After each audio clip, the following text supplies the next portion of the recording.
Welcome to another edition of My Opinion here on My Opinion TV. Don't forget to like, share, subscribe, and click the notification bell so as soon as a video is released, you'll be one of the first to be notified. And you can always drop me a comment.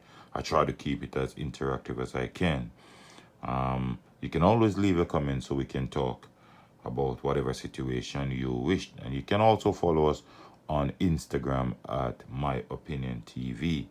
This morning, we want to look at a situation where a returning resident, a farm worker of Crawl in Clarendon, he was killed on Saturday night. And it is reported that he was overseas on the Farmworker program and he was shot dead by a gunman on the Sansan Main Road in Cross Hill, Clarendon. So far, he's been identified as 33-year-old Rayon Jess of Crawl River in Clarendon.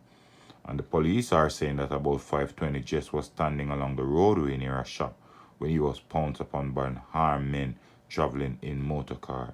The men opened fire, hitting Jess before escaping the scene. The police were alerted and Jess was taken to hospital where he was pronounced dead. Well, based on what we are seeing here, this might be coming from something different because there is no indication that he was robbed. There was no indication he had an argument with anyone. There was no indication that there was any discussion between him and his killers. It appears as if these men saw him, drove up to him, and killed him. So the police are investigating and the police are asking if anyone have any information to come forward and give the Crofts Hill police. But, you know, it is so sad to see young lives like these be snuffed out, and in the manner in which they're being snuffed out is very disheartening, because at 33 you're pretty much very young. And I don't know, I can't say, I don't know why he was killed, but you know, you look and say he went away in the farmer program, maybe looking good for his family, best for his family, trying to uplift his life. This could be also bad mind. It could be anything. You understand? Because now, these days, it takes nothing for someone to take your life. And we hope that the police will do their investigation. And we hope the killers or killer of Ryan Jest will be found. But, I mean, crime has been a sour taste, has left a sour taste in our mouth recently. And as it comes down to the Christmas period, the festive season, a lot of robberies, a lot of criminal activities are taking place. I don't know if these gunmen are saying, you know what, I don't want this or that person to live to see the new year, so I'm going to do what I'm going to do. But I hope, well, the police are out in their numbers. The government has indicated that there'll be a lot more police on the streets. We hope these perpetrators, these criminals, will be held. We recently saw the aid of Jamaica Eye. We wish that program will be widespread in Jamaica to eliminate activities, criminal activities like these. And as I said, I hope the killers of Rayon Jess will be brought to justice, and we'll know what was the motive behind his killing. But for now, there's nothing much we can say as it relates to this situation, because we haven't gotten any form of information. The police are doing their investigation, but this just looks suspicious for him to be standing at a shop and the vehicle just pull up and take his life, right? So the persons in the vehicle took his life. And the fact that he just came from Farmworker program overseas, he was not robbed. So there seemed to be something else behind this. But let me know what you think in the comment section as we continue on My Opinion TV.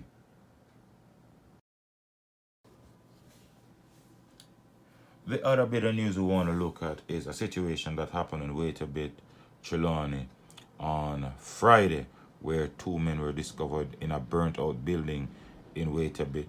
The police have so far confirmed the identity of only one of the victims, and is Denville Brown, aka Ken or English, a mechanic of Gordon Town in the district, also in Wait a Bit. The other victim is believed to be his brother, 26 a 27-year-old of Allside District. But the police are reporting that about 10 o'clock, the residents saw fire coming from a section of the house and called the fire department. On their arrival, the house was totally engulfed in flames and all its contents were destroyed. After the cooling down operation took place, the bodies of 2 men were found inside the rubble. Now, I'm going to read this part from the Jamaica Gleaner. When the Gleaner visited the community, large crowd converged on the scene. A number of residents said Brown was a known troublemaker, and his death did not come as a surprise. In this day and age, people is known troublemaker. So, you know, a lot of persons in the community did expect situation like this, especially knowing to the fact they can come outrightly and say Brown was a known troublemaker. Now, they surmised that Brown had got into a conflict with someone and had called his brother to come to his aid. The resident believed the brother arrived on Thursday. They were trailed to the house and killed. They said Brown was originally from Christiana in Manchester. He moved back to Greentown over a year ago, and after allegedly being in conflict with persons there, I'm reading what someone said. Him is a man who go prison already, and him mix up in a whole heap of ranks, a shopkeeper said to the Gleaner. Well, if he is mixed up, as what the residents rightly say, they wouldn't be surprised. Now, why would I go and defend my brother if he's a mix-up person, if I am not a mix-up person too? Now, why wouldn't I try to encourage my brother to change his life instead of going to his aid as it relates to a conflict with someone?